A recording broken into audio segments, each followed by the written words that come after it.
From the high desert and the great American Southwest, I bid you good morning, good afternoon, good evening, wherever you may be in the world. This is Midnight in the Desert, taking back the night.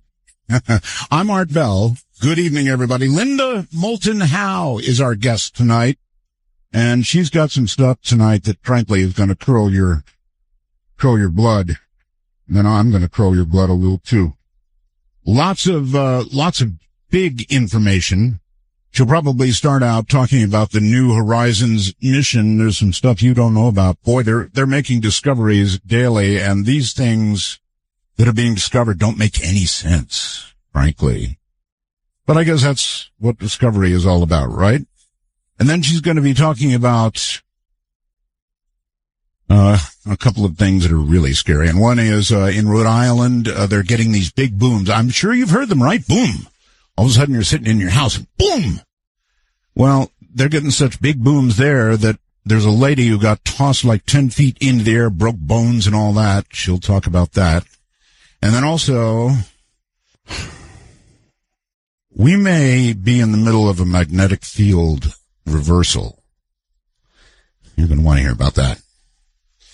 And then finally, this one's really hard for me. You know I'm a cat guy, right? We've got Dolly.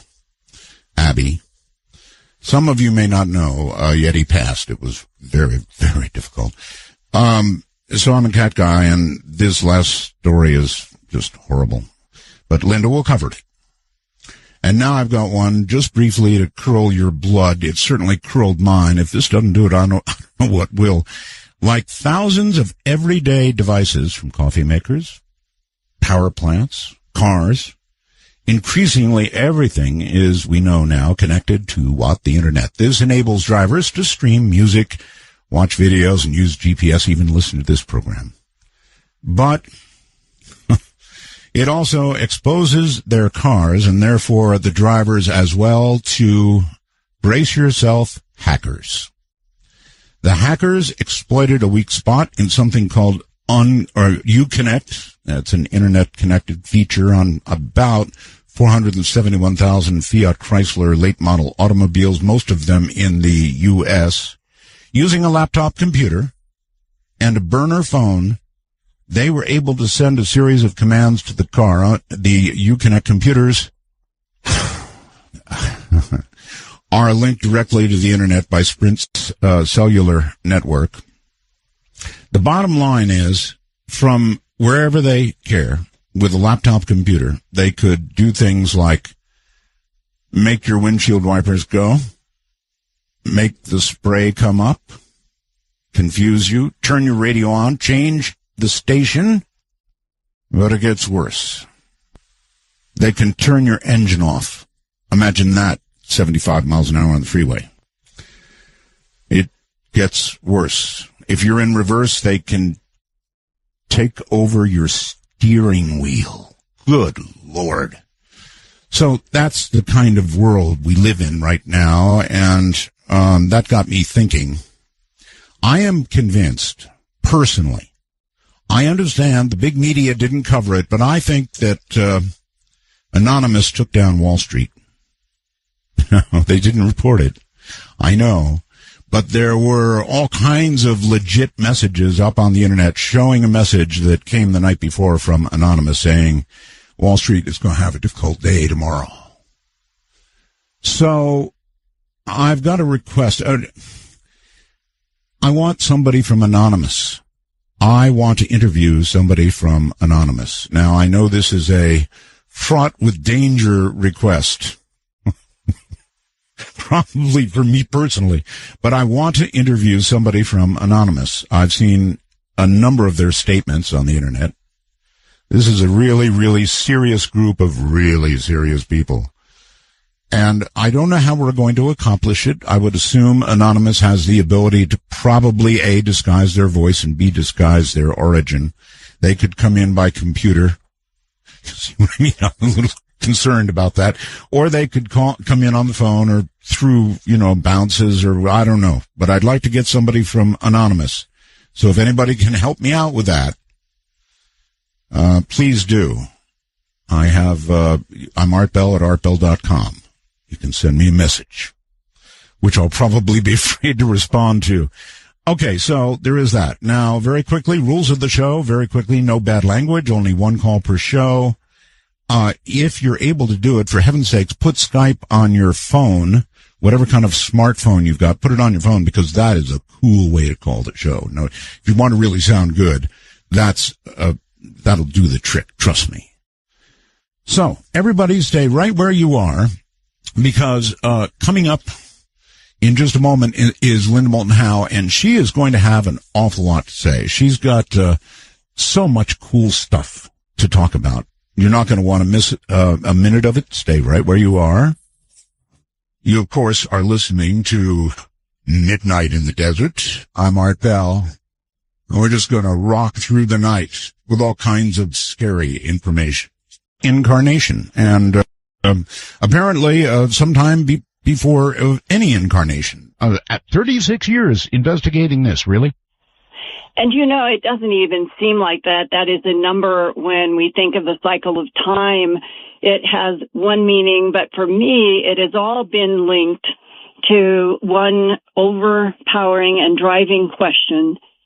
If what I was exposed to in the animal mutilations back in 1979 to 80, when I was producing A Strange Harvest, the documentary for the CBS station in Denver, and law enforcement are the ones who first said to me, Linda, the perpetrators of the animal mutilations are creatures from outer space. I had to go through that strange sense of being hit with a 220-volt circuit and not prepared for the thinking that I would have to go through when I was making A Strange Harvest about what are we dealing with? Is it evil? Is it good? Does it have survival problems? How long has it been here? Why are we here? Is it true what some say in the abduction syndrome and government documents that we were made by something in the non-human category? All of that hit me in the year 79 to 80 working on that documentary and later. And once you've been exposed to, I'm just going to boil it down, that it all comes down to, Art, who are we, Homo sapien sapien, in this whole strange planet where many people feel disconnected? Mm-hmm. And we look out on the universe and some people are haunted as if there is something in their gut, in their very soul that says, I come from someplace else. You find a lot of that in the abduction syndrome. And you put it all together and going forward one step at a time for 36 years, which in many ways seems such a short time for me, it is, what does our government, the UK government, all of the allies of World War II, who clearly 60 years ago made a policy of denial that the world should not know the fact that we are not alone in this universe, and that's something that they referred to as an alien presence, celestial beings, extraterrestrial biological entities, all of it came into documents that have been leaked. There have been whistleblowers who have talked before they died. And it all comes down to 2015, July 22nd, as you and I are speaking, that in all of this arc of time, there has been growing pressure, just like the planetary ice bodies in which water appears to be coming, that I'm going to talk about also because it's exciting, but that this pressure that has been growing by so many people, men, women, and children, who have been exposed to something that has truly been in a category that they knew in their lives was not human, and they were afraid to talk. And what has been happening in just the last, I would say, 5 years in my career of those 36 years, that I have felt such anger that has been suppressed in a lot of people who have worked in military or in intelligence. And their anger is, as one man said to me, I joined the military in innocence. I was assigned to subjects and duties and activities in which I was sworn never to talk to anybody, not anyone in my family. And then, Linda, I hear you on the radio. I see your books. I see your documentaries. And you have everything, not just me, but meaning the universal you of those of us who are trying to come up with facts on what has been hidden by policies of denial, and that they say, we feel like that before we die, we must tell you and others because we're living a lie. I do understand that feeling, Linda. Every single one of those questions you enumerated all remain open in terms of the public. You know, but I wonder this, Linda, as you listed all of those questions, have you personally come to be able to answer affirmatively for yourself? I mean, beyond any shadow of a doubt, or not? That there are extraterrestrial biological entities. Yes. That there are other dimensional beings, that there are timelines, that we're in a very complex cosmos. Yes. All those are being used by, let's make one big word, other intelligences. And your friend and mine, Michio Kaku, would say, we're in a universe old enough to have 3 or 4 generations of intelligences in that 13.9 billion light years. And that the oldest would have the likely ability to harness energy from suns, be able to neutralize gravity, be able to project holograms in front of us that we would never know that it was something not of this earth if they chose to. And type 3, I think, godlike, he says. Linda, so you personally have become convinced? Yeah, because of the people who have shown me a lot of things and talked to me before they died is a big category. And they had nothing to gain. And I have been able to see some things that I still have not been able to make public. And in the process of all of that, it drives me to want to keep going forward, trying to have the pressure of fact, not innuendo, not maybes, but bring to bear the pressure of fact that we are on an earth in which there have been all kinds of concocted histories and concocted mythologies that have served certain minorities long ago, and perhaps in World War II. The governments that were in the Allies, they may have thought that they were super patriots to say, the world isn't ready for this. Everything will collapse. We can't introduce extraterrestrials. We've just come out of World War II. And so they would have looked at a policy of denial and secrecy, and let's get this extraterrestrial technology and let's back engineer it and let's get it into American corporations and no one will ever know, and we'll keep it out of the perceived hands of our enemies, such as the Soviet Union. But once a government that is supposed to be a democratic republic of, by, and for the people suddenly has a black underbelly that is dedicated, that everything it does is secret.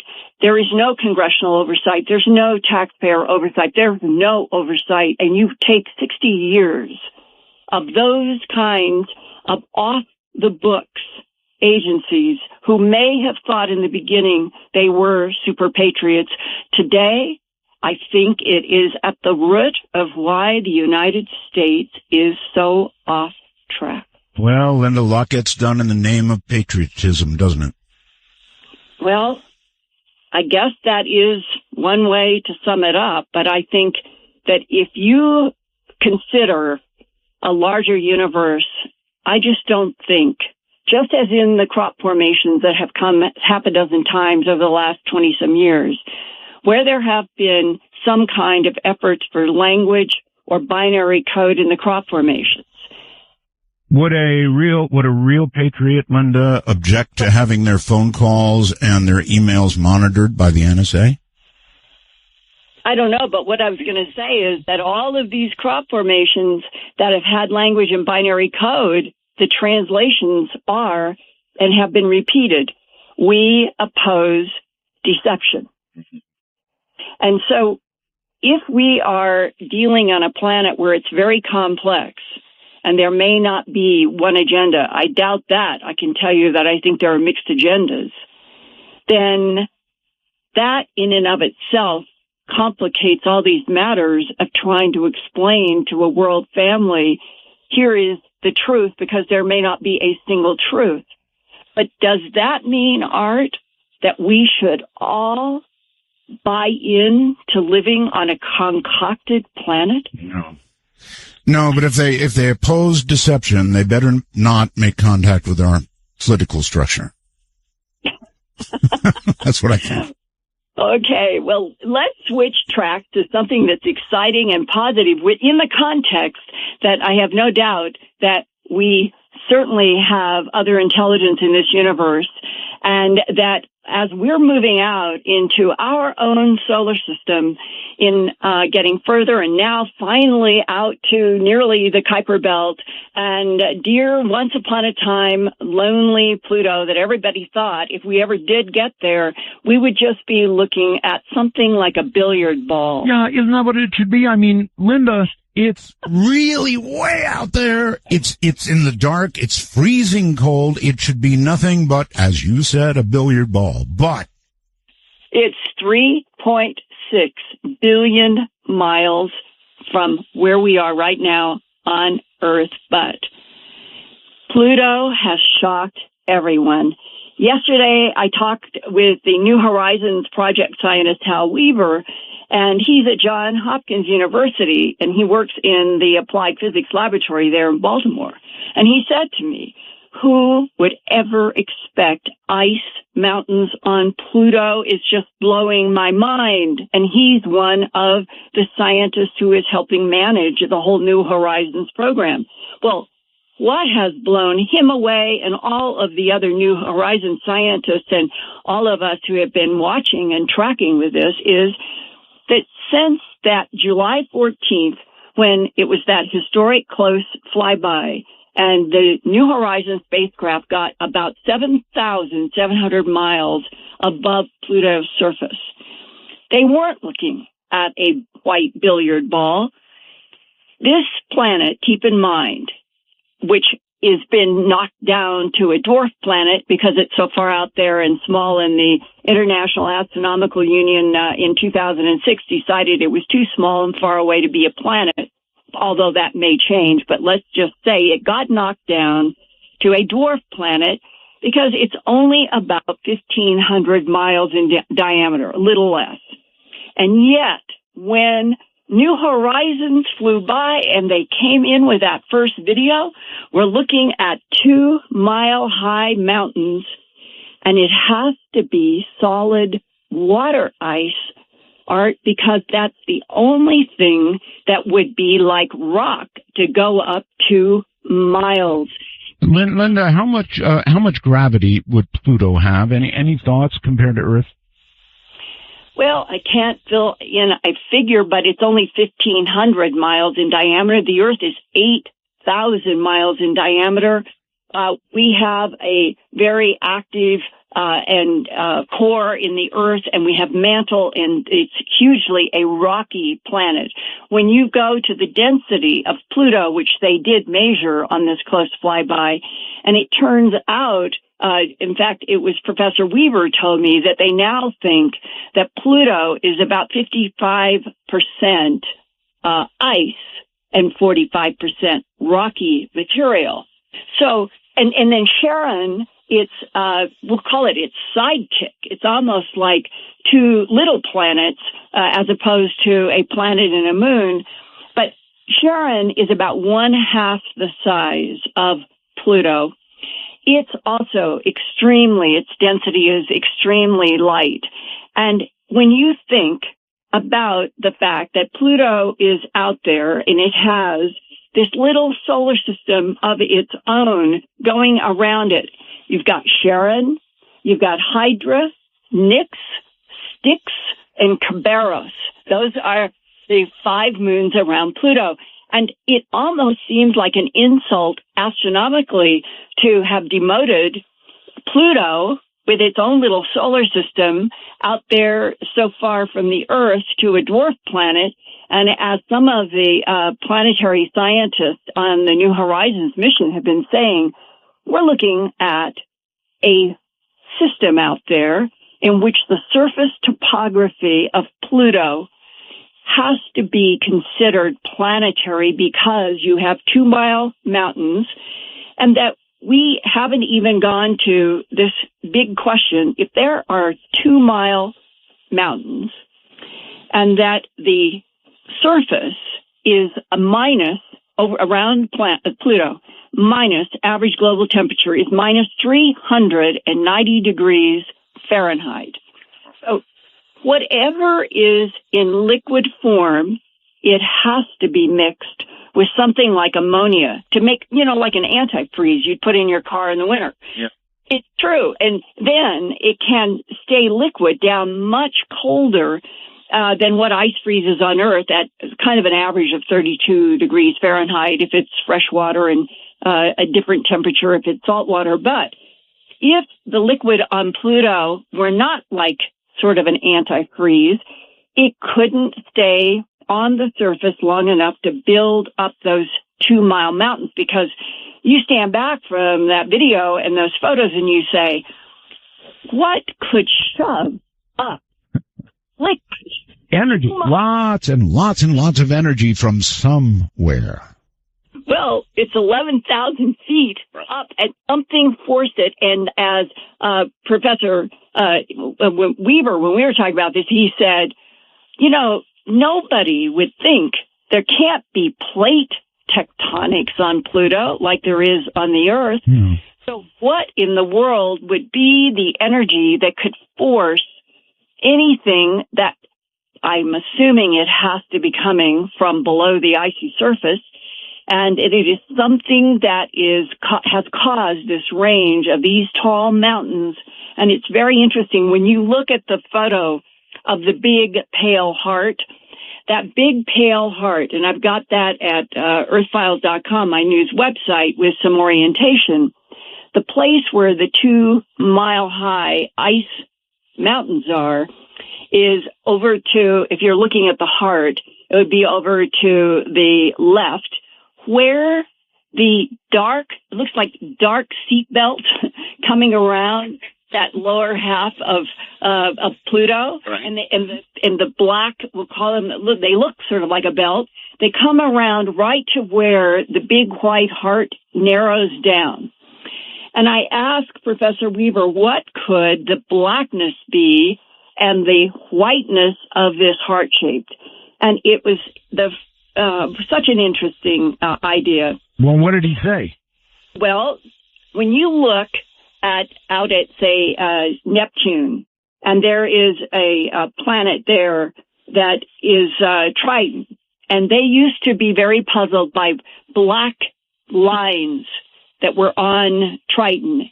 And they finally came to the conclusion that in some of these areas where, for example, Pluto has a nitrogen, methane, and some carbon monoxide in its atmosphere. Well, it doesn't sit there just by itself. You have solar energy coming from the sun. You have gamma rays coming from the cosmos.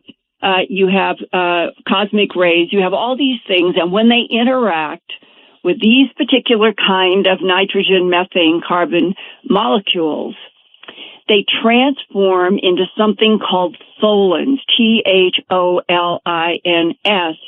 It's really a bit like hydrocarbons. Okay, we're coming up on break pretty quickly. So the energy is the black belt, they think, are these tholins, and the question about the whole topography is what could possibly be at the center of Pluto providing the energy for all this. All right. Hold tight, Linda. We'll be right back. Yes. Where would the energy come from?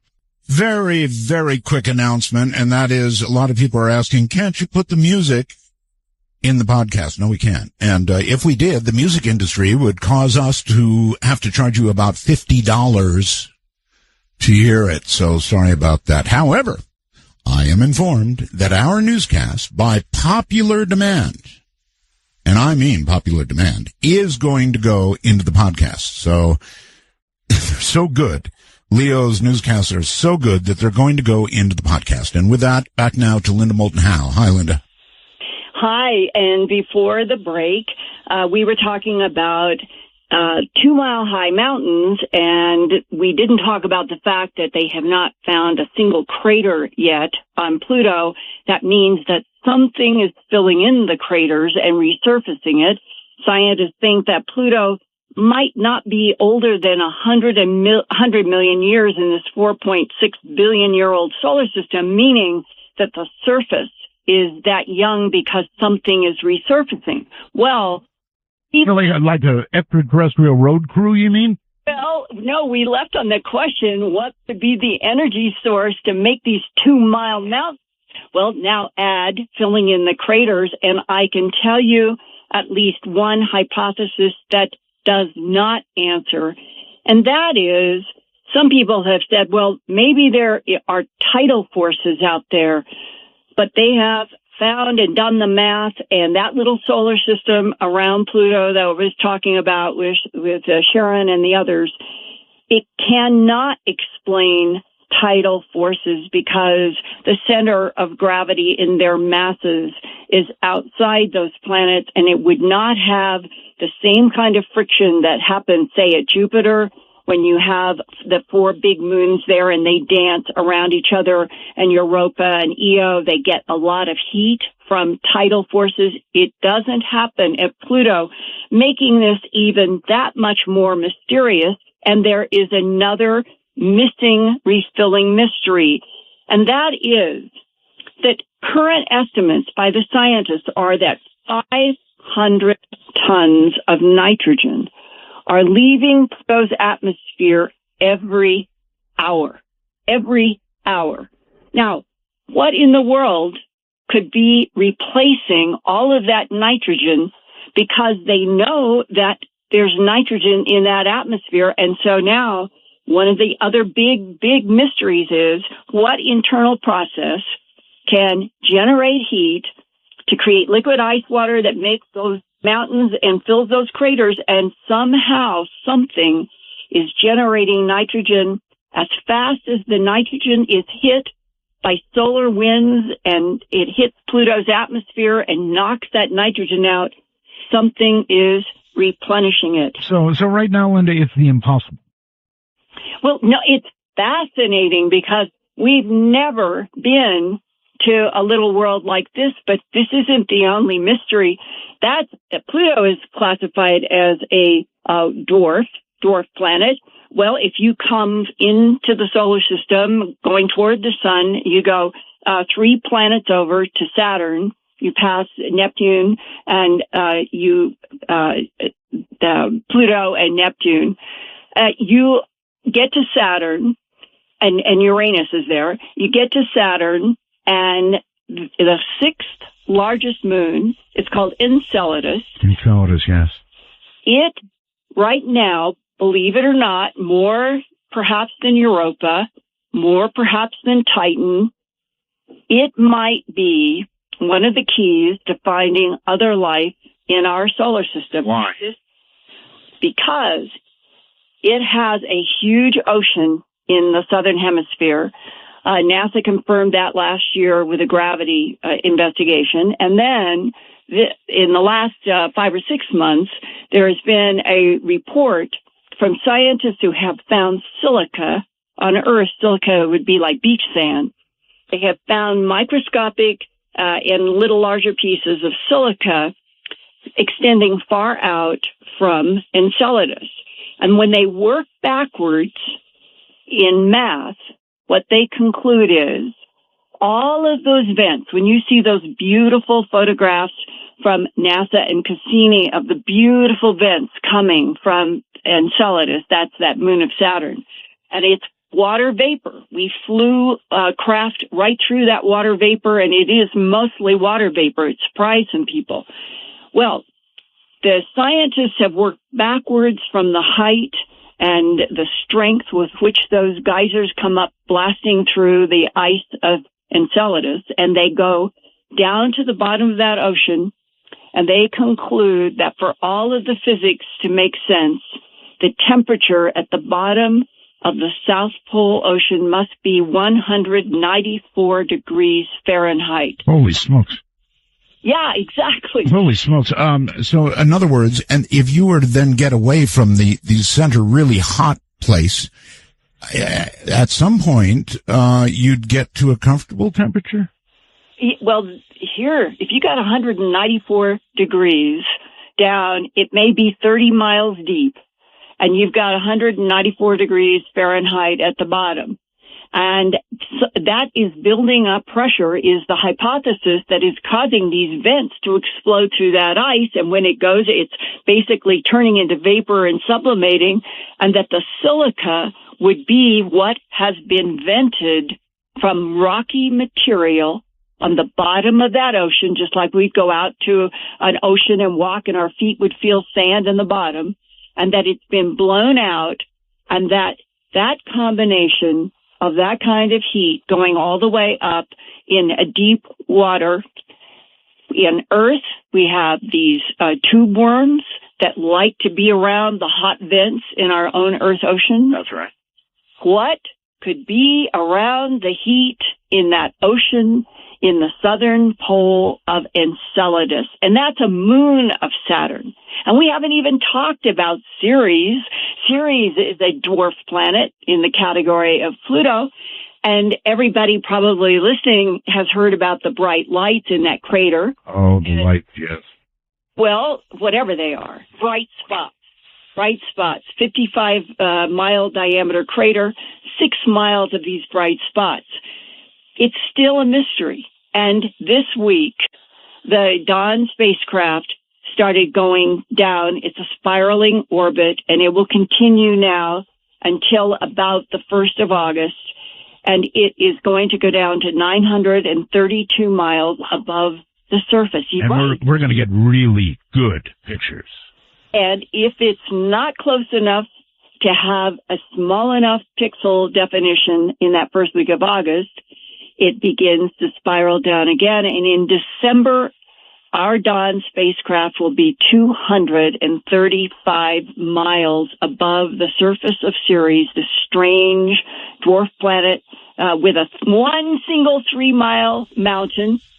One. Okay, well, you know, Linda, that's close enough for our military satellites to read license plates. So lower than the ISS. Yes. And here's a kicker, though. I was talking with Professor Russell about this, and would we then be able to definitively say what these bright spots in the crater are? If we can't do it in August, what about December? And he said, well, one of the problems is the camera, that the smallest pixel will be about 121 miles on a side because of the way that the camera was built. He said we could have had a more refined one.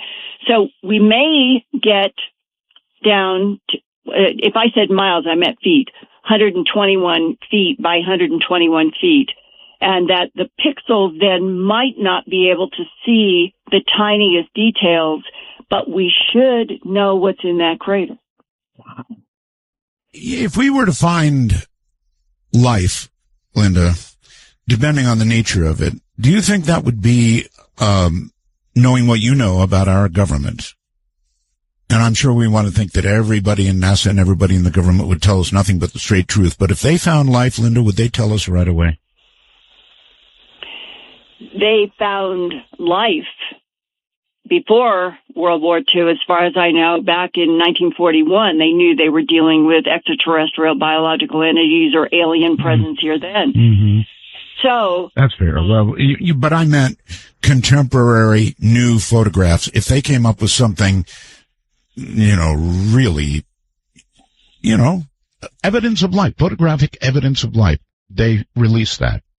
I have felt for some time that around this period, 2015, 2016, that there is going to be, they're looking, I think, they want we'll call it a politically convenient and safe way to introduce the planet to other life.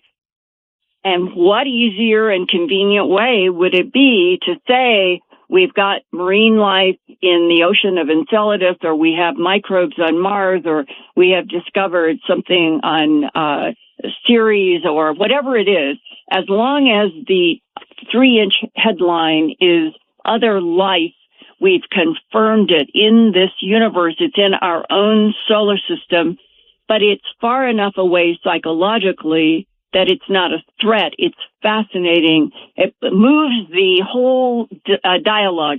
It gives permission to every human being on the planet to report strange things. And once that permission is there, I think some of the horrible pressure that all of us feel, that we're living at a time when governments are sliding more and more down that slippery slope of wanting to control everything we do, think, and be, and that this could be a psychological release in some way for the whole planet, because we are then going to be not alone in the universe. We will not be isolated, quote unquote, on Earth, and that I think the Pope has said this.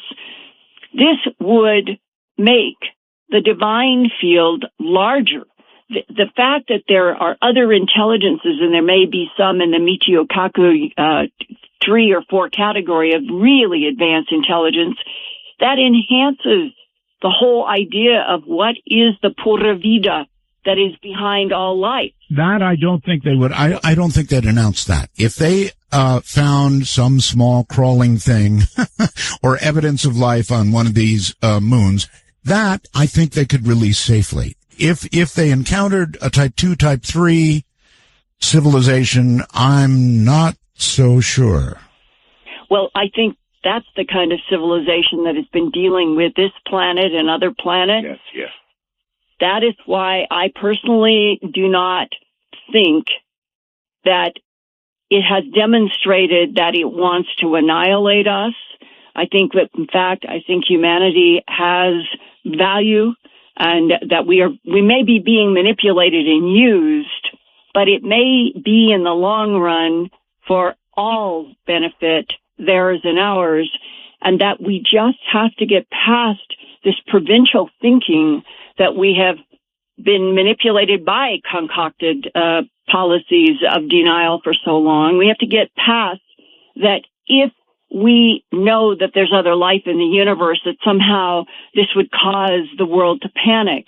I don't think the world would panic if they were told we're not alone in the universe, there are other life forms, and now we have a lot more to explore, learn, and maybe develop trade. That would really appeal to ranchers that I've talked to who are now finally, Art, they've come so far in the animal mutilation mystery from when I began in 1979 that I had a rancher in Montana who has lost a dozen really expensive Angus just in the last 12, 14 months. And he told me on the last one, which was in January of this year, he says, Linda, I'm beginning to think that we are dealing with something from outer space, because they've dealt with beams, they've dealt with all kinds of stuff. Well, maybe we could export beef. Well, he said, look, if they want my animals, then just give me something I can trade on Earth and we'll set a deal. And it was so refreshing, because he's been living with the phenomena and he's not scared, and he would like to get something practical out of it for humans living on this planet. Wouldn't it be great if we could get to that point where we here on the Earth would stop violence, because it's crazy to kill each other, and that we could have trade routes, and who knows what horizons if we actually could have some kind of trade agreements that was not confined to black underbelly governments, but was our whole planet involved with the solar system and beyond. That would be wonderful. But if it involves stopping violence on Earth, well, that's going to be quite a do. If they made us, they must know how violent we are and that we have to get past it. Well, do you think they made us in their image?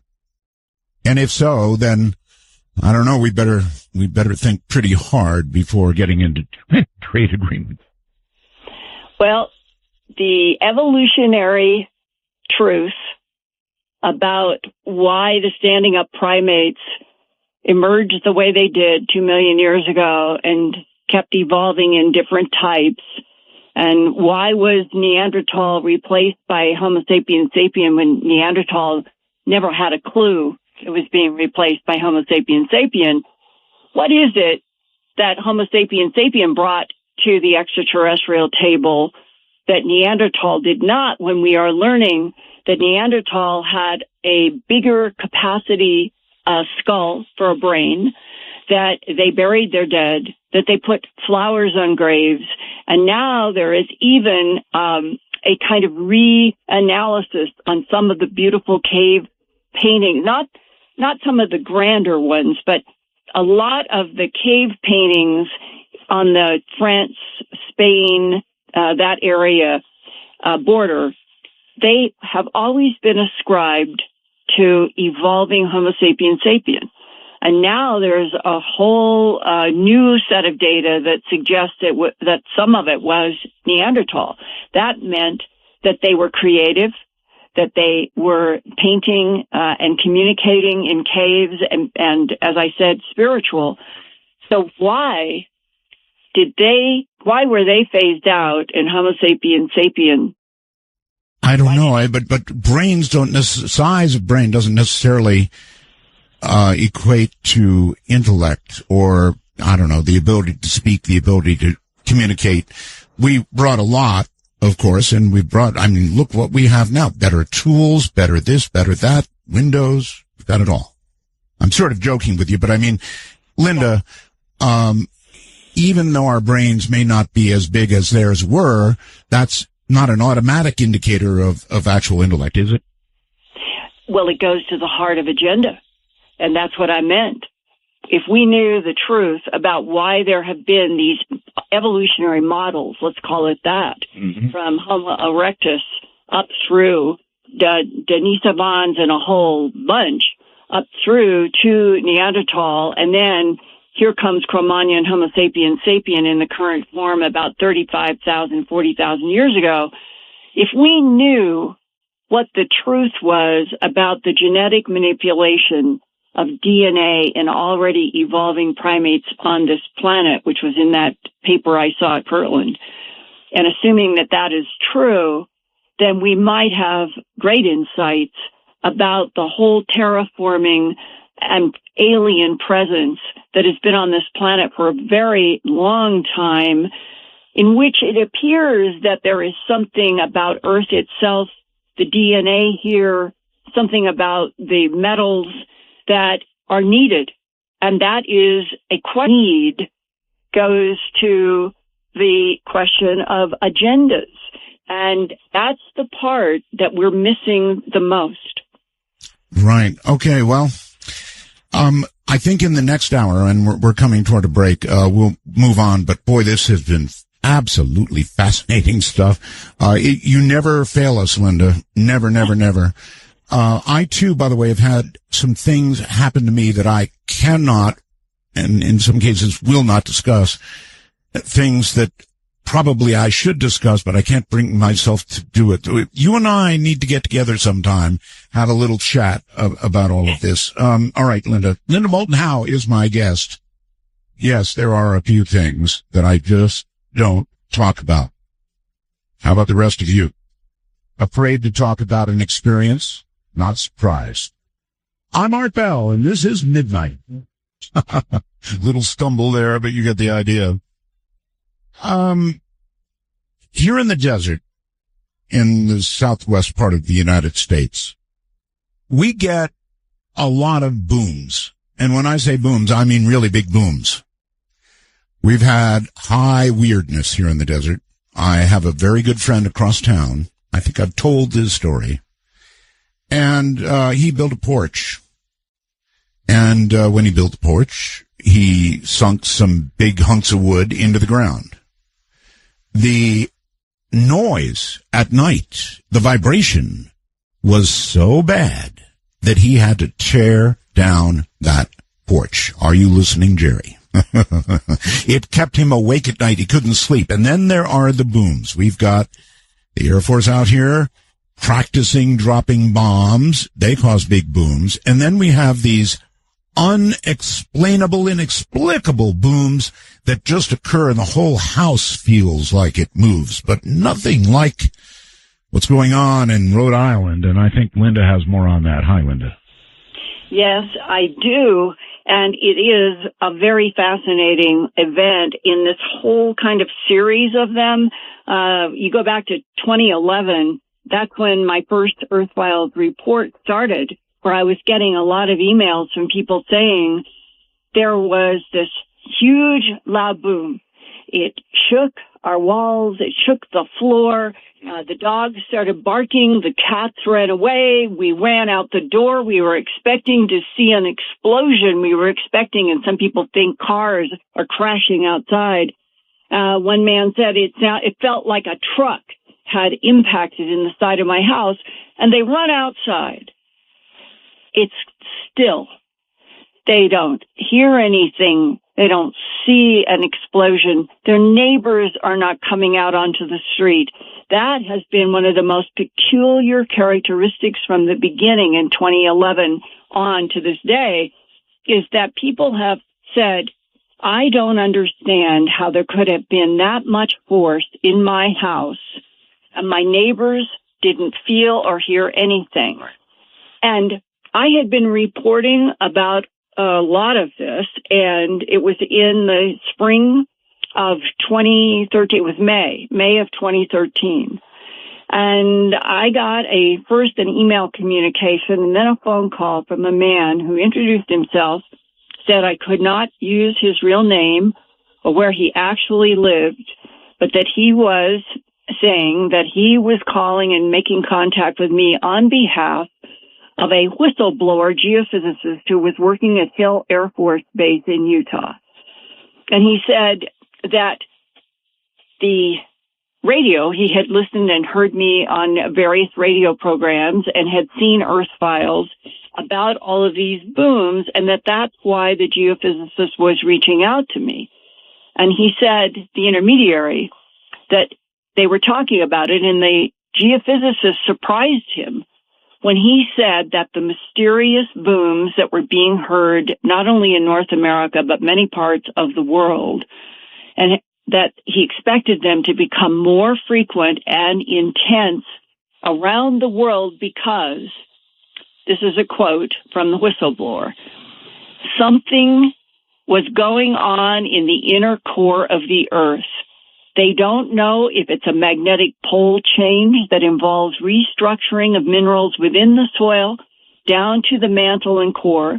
They don't know if it's a regular occurrence that happens in cycles on the Earth, or if it is a short-term, one-time boom phenomenon, or something very serious. They really have no idea what's going on. Do they have any clues on how it could affect one house, and without every neighbor in the neighborhood coming out going, what the hell? Yeah, we got into that. That the geophysicists used the analogy of the Earth's crust acting sort of like a large speaker diaphragm, and that you can project sound in the infrasound range. We know that the core of this planet, 4,000 miles down below our feet, this big it's two-thirds the size of the diameter of our moon, is this iron crystal sphere, solid, right at the center of our planet. And it's inside of a liquid iron core. They're almost completely iron with a little nickel. But the big sphere at the center of this Earth is made out, they think the pressure, it's of a very specific hexagonal structure at the atomic level that makes it completely different from the iron liquid of the outer core. This is critical because all of the questions that we're talking about and whether we're going to go into a magnetic pole flip relate to this big, solid, hexagonal matrix iron sphere, and it is turning one direction. The Earth and the outer core is turning the opposite direction. Can I stop you just 1 second? I really, this is so fascinating. I didn't know that we knew what was down there. How do they know that, Linda? Well, it has been only in not very long. It's only been in the last probably 20, 30 years where they have been getting more and more refinements about this Earth solid sort of iron nickel inner core. They've got mileage on it now. I'm looking at the figures, 1,520 miles in diameter. Wow. And yeah, this is the inner core, the sphere. And its surface temperature, get this, inside of our Earth, this iron matrix, this like a crystal sphere, the surface temperature is as hot as the surface of our sun. 10,800 degrees Fahrenheit, that's 6,000 degrees Celsius. And the fact that this inner core, with a surface temperature like the sun, 70% the diameter of our moon, the mass of this inner core of our Earth is a number that goes on like 100 million tons. And that is about 30% greater than the mass of the moon. And that we have learned since 2005. So if this is 15, so 10 years ago, it was the Columbia University's Lamont Doherty Earth Observatory, and they found out, they're the ones that the core spins faster than the Earth. That's what I was talking about. The core is going one direction, and the outer core, the liquid iron, goes up to the mantle, goes up to the crust, and the crust that we live on, we humans, animals, trees, everything, it varies from 5 to about 25 miles. When you realize we are living on the rind of an orange, the skin of an apple, to this gigantic planet that is such a dynamo literally at the center. Well, okay, that's exactly what I was going to say. What you described sounds like a dynamo, Linda. Does that mean that that's a possible source of gravity? Well, mass, any large mass, or gravitational, all matter to some degree has mass, and mass, that's where Einstein used that analogy of the foam rubber mattress, and you would place the different size and densities of objects on it, and it would show that a lighter ball would only go down so far in the foam, and then a big heavy bowling ball would sink way down. Well, that's a metaphor for the distribution of various masses, and it becomes confusing because let's say we look at Pluto, and we might say, well, what did Pluto weigh or something? But scientists are always interested in the mass, and the mass relates to the density of that matter. And that's where I was saying when they did these measurements, they now know Pluto is probably 55% ice and 45% rock, something like that. And that Charon is even lighter. So depending upon the density of the matter, you're going to have different masses, and the different masses have different gravitational pulls on each other. But that is separate, completely separate right now. The counter rotation that you're talking about would produce all kinds of electromagnetic. It's what produces our magnetic field. And the more I study, the more you realize our planet is protected from the solar winds, from gamma rays, from so many things, because we have such a powerful dynamo in the center, and we have all these magnetic fields that are deflecting. And here is where we get to the question, could all of the booms, the trumpets, the metallic scraping sounds, the sinkholes, the bizarre things that have been going on for the last 4 years, could they be related to changes that are, we'll say, initiated because of changes in the Earth's solid core that is spinning? To use the term spinning, don't think it's going fast. They're just rotating. But that the infrasound from what could be happening in changes in the Earth core goes up through the mantle. The mantle is not liquid. The mantle is like a lot of very, very hot rock. But when it gets up to the rind that we live on up in there, when magma is under pressure, and then let's say there's a weak spot in the Earth, and it bursts out, it automatically changes its form into what we call the liquid lava because it is no longer under the pressure that it is in the mantle that keeps it into the rocky form, and it comes out as lava. Well, in this current dialogue about what these booms could be, could it be related to a magnetic pole flip and all of that? I did a lot of research, and I looked at videos that have been done by Gary Glatzmeyer. He's a geophysicist in California.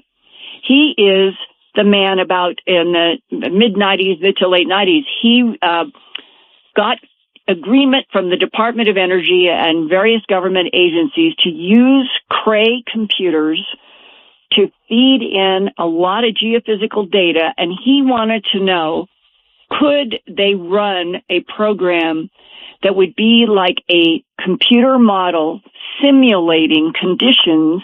Would they see a pole flip, a magnetic pole flip that the computers would generate as time? In other words, if it went on for 5 days, it might be like 5 million years. So they had a compression in time, but it was relating to the dynamics of what happens between pole flips. And he got them. He got pole flips that were being generated, we'll say, spontaneously out of data that related to what they knew about the Earth. Now, here is where it becomes both sobering and fascinating. When, in the last one, the last pole flip was 786,000 years ago. They can study ash and the sediments in lakes, and there is a lake in Italy that has been very good in studying that last pole flip, and they have gotten down to the point where they can say that the magnetic field of this planet went way down, then it might come up a little, it would go way down again, and it would bounce up and down. They had 6 very specific up, down, up, down, up, down. In the last change, the pole, it was then the North Pole was in the Antarctic and the South Pole was up in the Arctic. Within 100 years of that last up and down, and the downs are very dangerous to some Earth life, the down, it changed. So they were shocked to find out that it could have gone from the up and down yo-yoing to a magnetic field change in a century. Now, that means, and that was the headlines in the newspapers, that the pole could flip in a human lifetime. Now, isn't our current magnetic field weakening significantly right now? That's exactly. You took the thought right out from my head. Sorry. That's all right. This is good. The first 6 months of 2014, the swarm satellites that were put up by ESA only about 3 years ago, they sent back data that showed between January through June of 2014 was the most rapid, I think, ever seen in a decline in the magnetic field over the Western Hemisphere. Simultaneously, there was a big strengthening in the Indian Ocean. When you look at Gary Glatzmeyer's animation that have been developed from his running the computers trying to understand what happens during a magnetic pole flip, you see that these blobs of very rapid relative to a norm, a decline in a magnetic field in one part of the Earth and a strengthening in the other is what they find are the conditions leading up to a magnetic pole flip. But this is maybe the one that gives you real pause. It could be based on computer modeling that for 1,000 years, maybe even 2,000 years, on either side of the flip, that the magnetic field strength of the Earth may be way down from what it is now and stay down because of, from the Earth's point of view, it is a natural thing. It has happened hundreds of times. But before 786,000 years ago, it had happened almost every 200 to 400,000 years on a kind of average for a while. There were other, way back, there were big periods where there wasn't a magnetic pole flip, and nobody fully understands what is it that causes a rebellion. It's referred to that by some people, a rebellion at the atomic level of that crystal iron sphere and the liquid, where it's at the atomic level that the negative and positive begin changing. So in other words, we're way overdue, Linda. I'm also overdue for a break, so I have to. Linda Moulton Howe is here, and this is kind of a critical juncture, isn't it?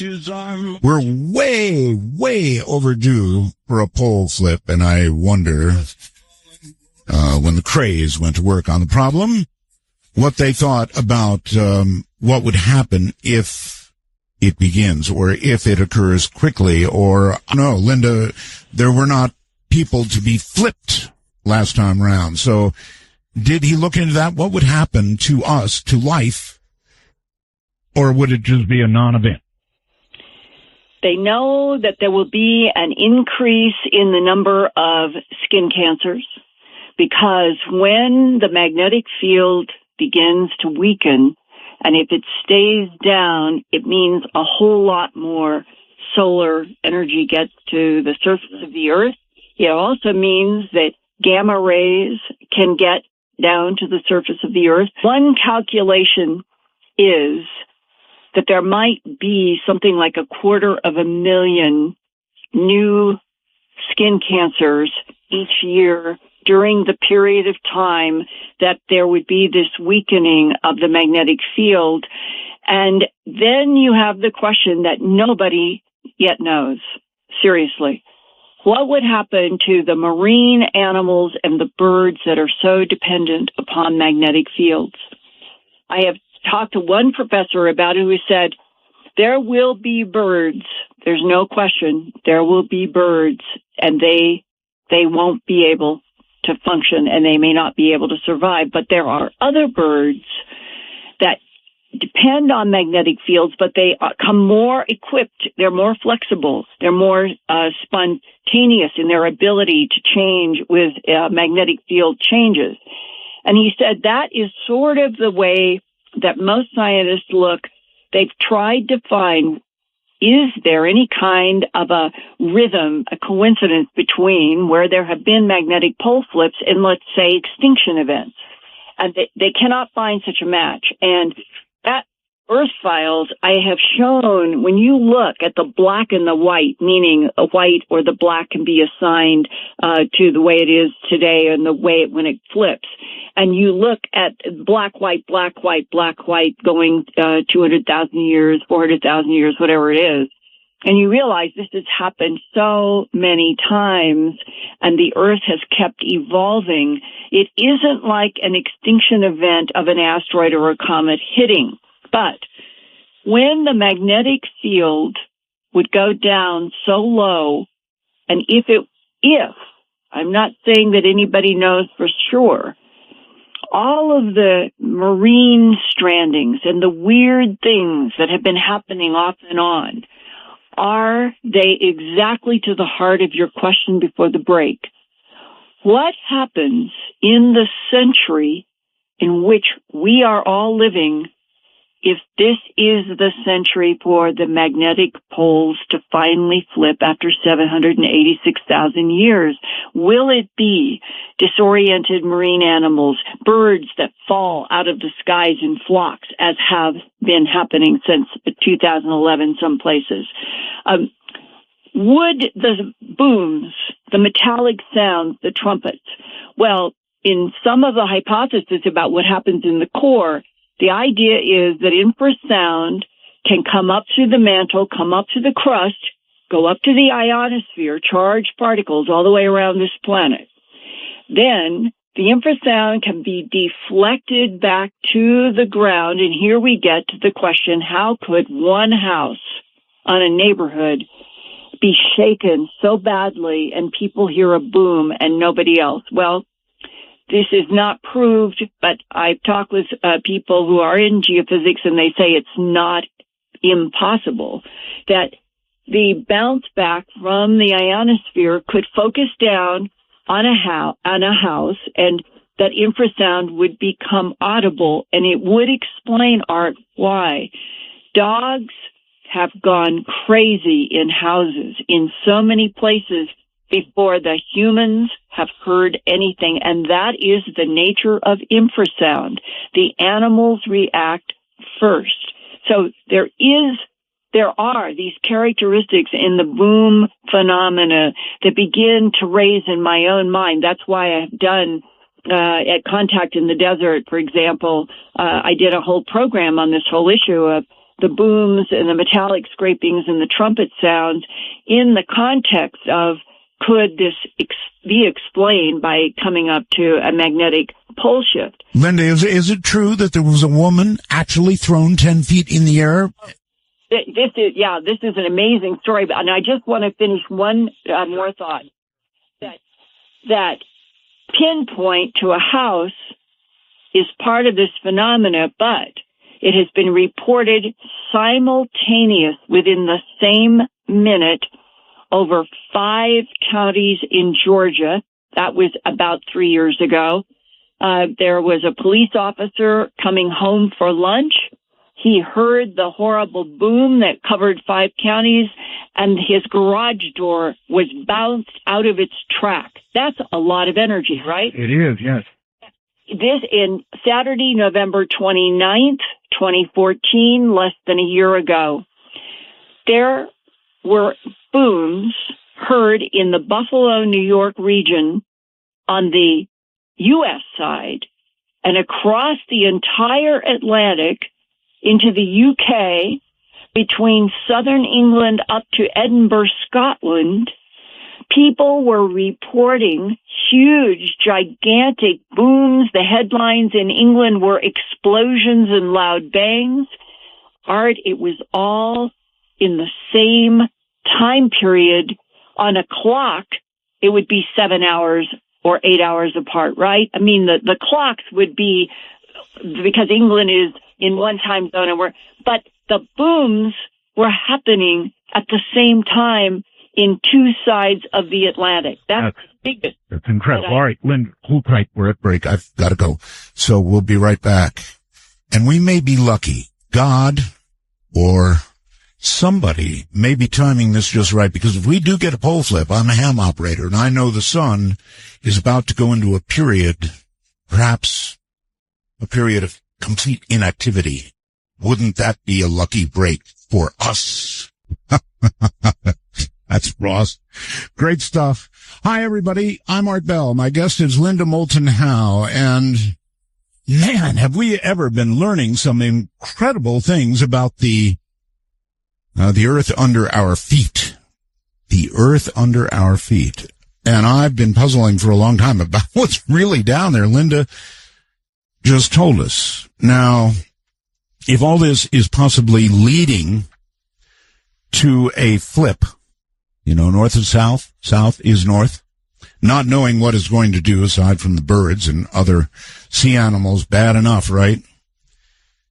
You see, when our magnetic field is weak, what happens on the sun really counts. So if there's a big flare, conceivably with no magnetic field or little magnetic field, it could literally singe us alive.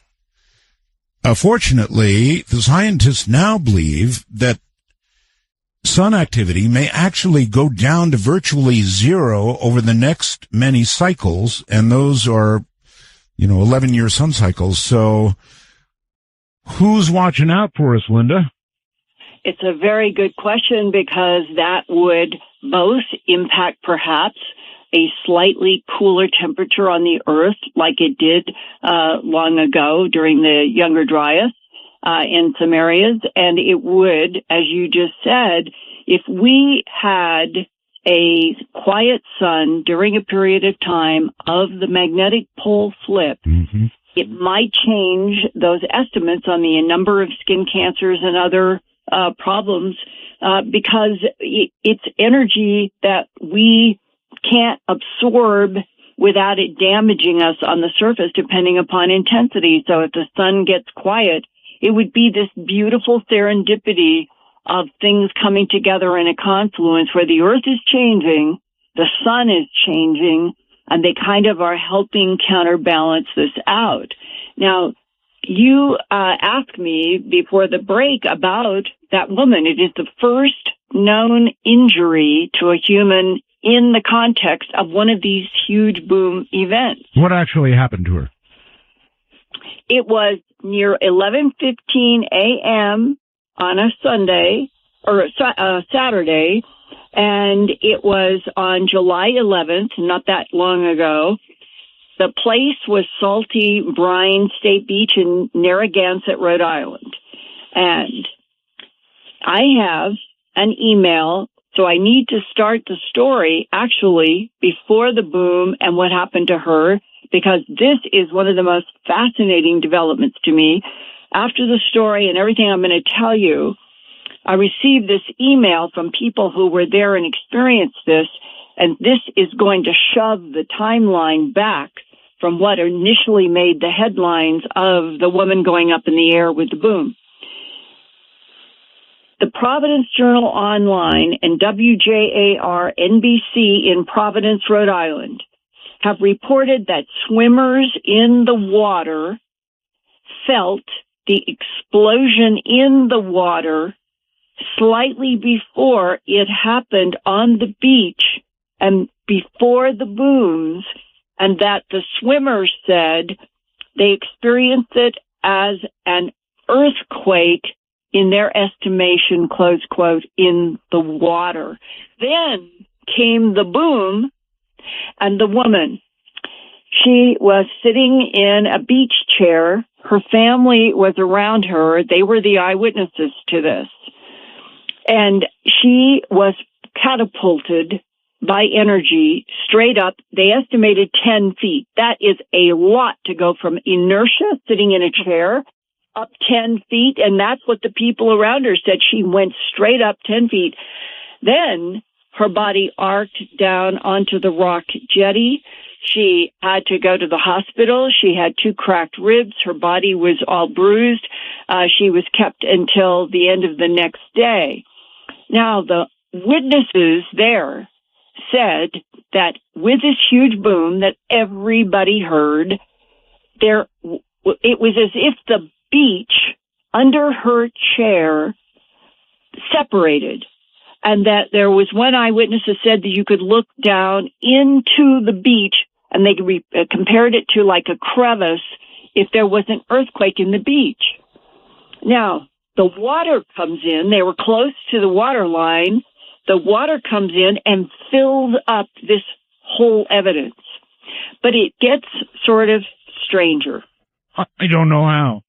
Well, a bomb squad gets called to investigate this, what they were calling, quote, an explosion from under the sand, close quote. And there was not one single evidence of any kind of chemical, explosive. They could not find anything except under the beach where her chair had been, they found an electric cable. And they brought in National Grid, that's the Rhode Island Power Company, And they dug into this spot under the chair, and they found a power cable. But they didn't even know if the power cable had any power in it. National Grid didn't know where it came from, why it should be down in the beach. They ended up taking the cable, I guess. They disconnected. People said that they either took it away or they cut it or did something. And that they used dogs and they used chemical swipes to look for explosive chemicals. They were looking for something that could explain the pressure of an explosion that was coming, they assumed, from underneath the beach, propelling her up in the air. Now, the story, about a week after this, there's a headline that I have from those local papers was that, if I can just get to it. All right, Linda, I would like to ask a quick question. That is, how close were the witnesses? You said there were witnesses. How close were they to this woman? The family, they were just sitting right next to her. And it's just like that, what we were talking about. How could it be so pinpointed to one house?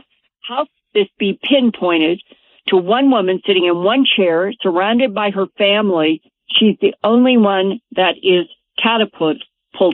And the headlines after this event and after the investigations and after she got out of the hospital and was home were officials. Cause of, quote, explosion at beach unknown. And they went to some academic people, and now they are speculating that possibly it was a compression wave from above. Now, the physics of that, I don't understand, but they gave up trying to explain coming from below the beach, even though it opened up. And even though she was catapulted upward, They have gone so far as to think, could it have been something from the atmosphere?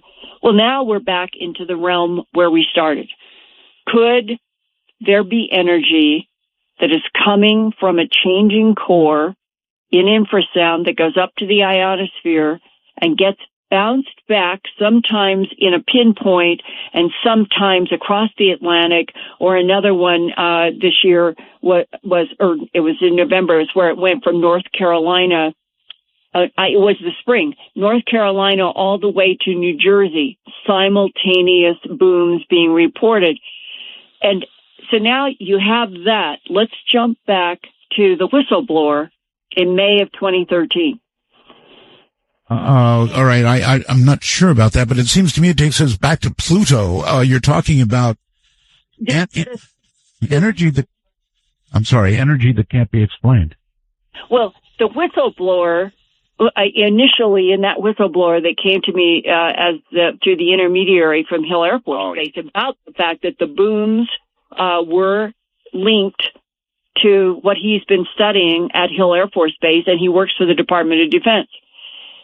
He said that from the late 1990s, that they had become aware of anomalous, strange sounds coming from deep in the earth. That's why he was hired as a geophysicist, to begin studying what are the sounds that they were picking up. And my understanding was they were picking them up in military context. And that he said through the intermediary to me that their greatest concern in 2013 was that they are worried that if these core changes could be leading up to a magnetic pole shift and causing seismic swarms, which appears to be part of this, and there have been seismic swarms all over in so many different places, but not always tied to the booms, which has been extremely contradictory and confusing. But he said the top of their concern list, Juan de Fuca and Yellowstone Park. And what have we heard about in the New Yorker came out with a brilliantly written and detailed article about if Juan de Fuca, it's a plate, like we've got continental plates. Well, Juan de Fuca is another small. It's a small plate, but it's off of the Vancouver area and stretches Washington, Oregon, that area. It has been of concern for a long time because Juan de Fuca is going under the North American plate. And whenever you have plates, a large one going over a small one, the possibility of a tremendous energy release is definitely in the cards. That's what the New Yorker article was about. And if it, we'll just say, cracks, breaks, and releases up to a 9.1 to a 9.3 as potential, the estimate was that the population from the Canadian Vancouver, U.S. Vancouver, down the western coast of Washington, Oregon, and into Northern California could be millions of people lost. Okay, so this is Juan de Fuca. Think of a triangle now in your mind's eye. So that's Vancouver. Now come to the east to Yellowstone. And the crater there, the last time it blew up, the animation that you can see today about that crater, if it blew up now with the intensity that it did about 600, 700,000 years ago, it would take out 6 states. 6 states. Okay. So now you got Juan de Fuca, you have Yellowstone, come down to the Hayward Fault. There was a headline in the San Francisco Chronicle, those papers today, that USGS is worried that the Hayward Fault to the east of San Francisco and coming down, that it is overdue, and it parallels what? The San Andreas. Right. And the San Andreas is part of that big fault line that goes all the way down California. Say it now, you got USGS saying that if the Hayward Fault goes, it could be up there, and that in 1700, it released huge amounts of energy on the Hayward Fault when it was not a populated state. Today there was 41 million people in California. And so many live along the coast. And if San Andreas, Hayward, Juan de Fuca, or Yellowstone should be agitated by what is going on in the core of the Earth, translating out infrasound, causing more seismic and volcanic activity as it's getting ready to go into a magnetic pole flip, that's a hypothesis, then we are in a time when the Earth itself, Art, more than the Middle East, more than anything else, that the changes on this Earth geophysically could end up being the pivot point for all of humanity, from rising water to increased seismic activity to perhaps one of these fault lines going like it did in Fukushima in Japan, only here along the west coast of the United States or inland. What a horrible thought. Well, we're on a dynamic planet, and you look back out into the solar system, and we were talking about Pluto, and it has topography that nobody expected, and it has those 2-mile high mountains, and everybody says, how is this possible? How could we think of mountains as being made by plate tectonics on the Earth, where there are plates and pressures that are pushing things together, like the Indian plate that created the Himalayas by continents crashing? Well, on Pluto, to everybody's at least best estimate, there is no plate tectonics, and yet there's something going on even on that planet that has created those big mountains, and the whole fact that there are no craters. And one other interesting thing, we have weather to contend with on Earth, and it is increasing in intensity as the air gets warmer, because warm air can hold more water. That's just a physical fact. So as air gets warmer and holds more water, it has to come down in some places in torrential rains, like it has been in Albuquerque this year. We've broken all records. We've had just torrential rains, and we're supposed to be a desert, while desert places can become even more drought-stricken. We're in big trouble out here. Yeah, the drought where you are is terrifically intensive. So we have this dynamic planet, and that it is in the dynamic nature of Earth. It has been like this for 4.6 billion years, evolving, changing, and that it is perhaps there is something about a planet like Earth that all of the dynamic of it, from the core to the surface, and these constant changes with the sun, are what make it such a perfect petri dish for developing and evolving life that you couldn't do, let's say, even on fascinating Pluto. So do you think everything that's going on right now, which is a lot, is pointing toward what we just talked about? In other words, I guess I'm asking, are we sort of in the run-up to...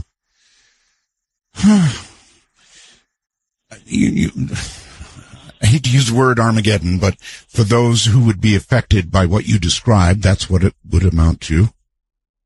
Well, the one thing that I think has been healthy in the appearance of this article in the New Yorker, the straightforward discussion by USGS, is that when we're told the truth, I think it prepares us psychologically, and we know that we keep living our lives.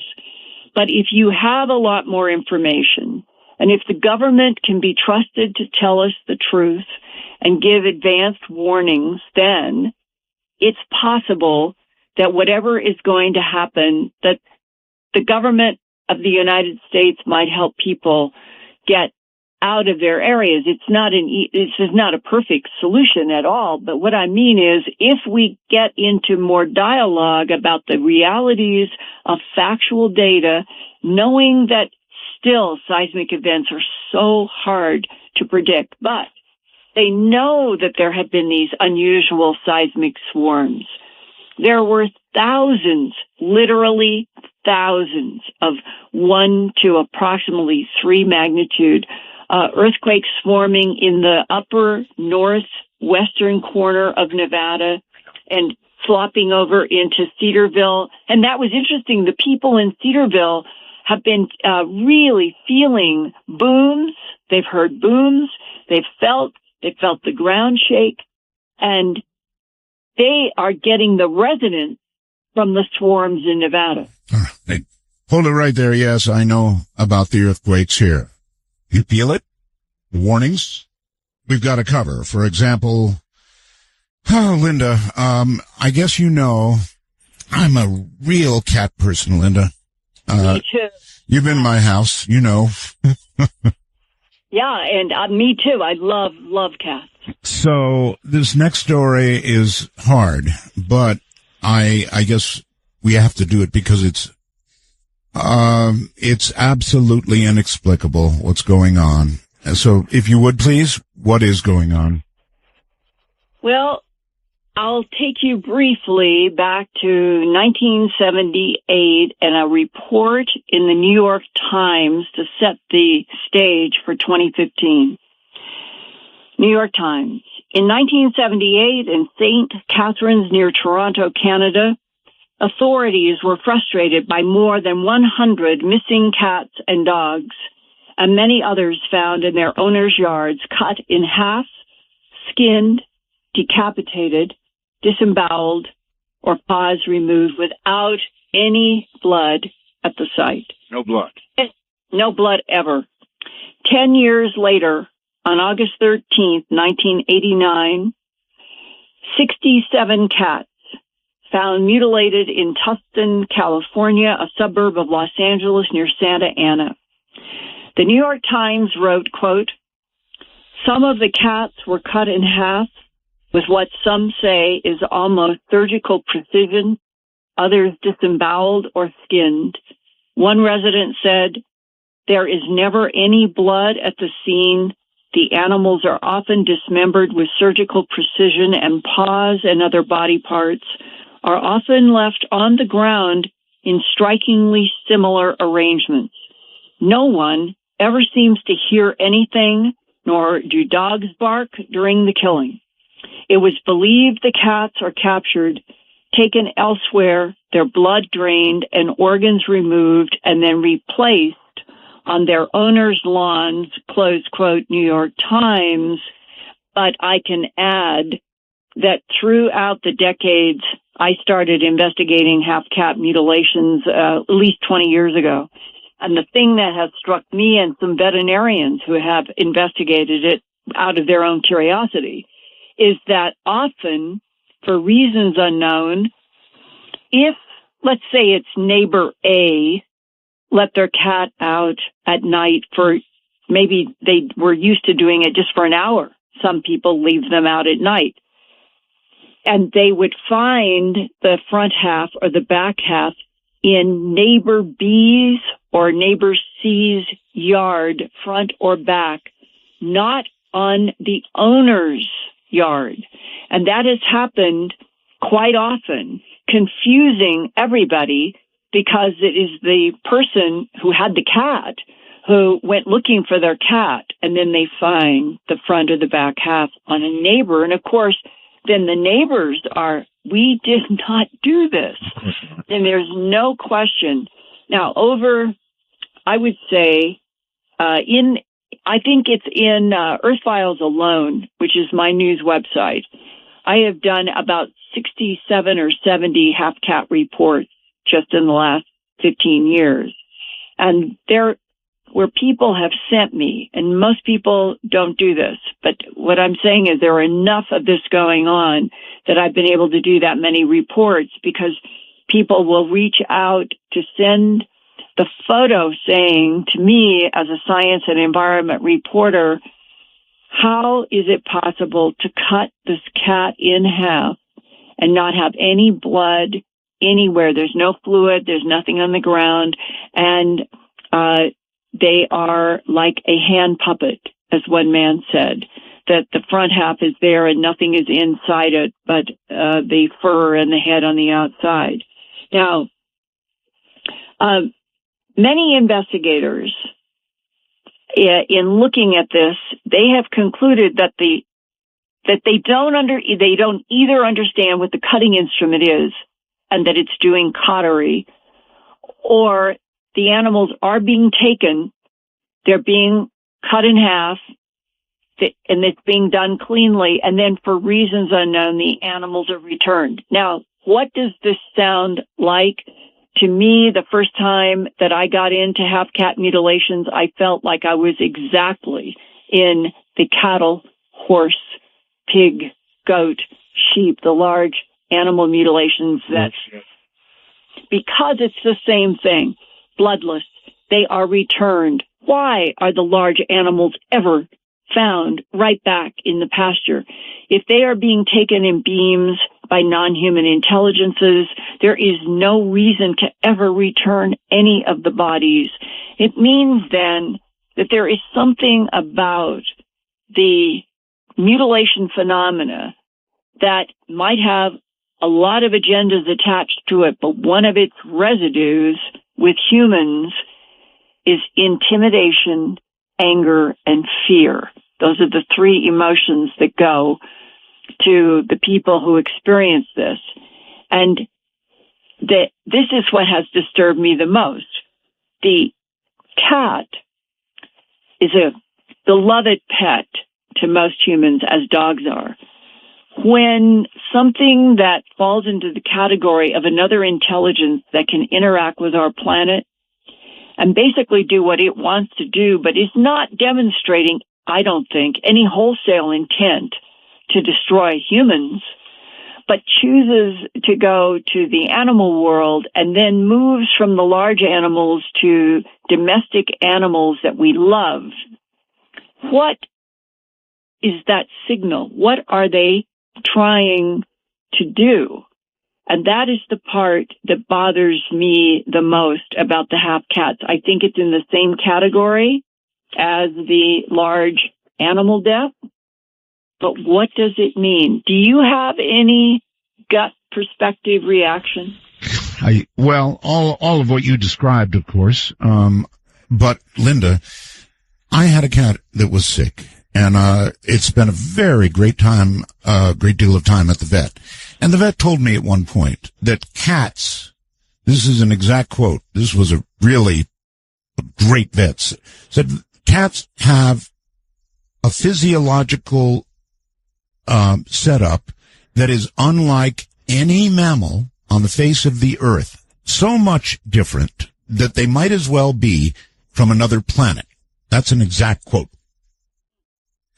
So I don't know why whoever it is would be interested in cats, but it's got me wondering if one of these days soon we're going to be finding half people.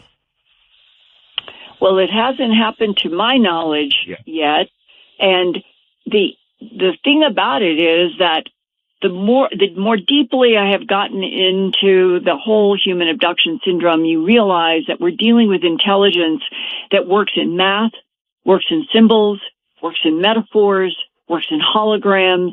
It is not the way we relate.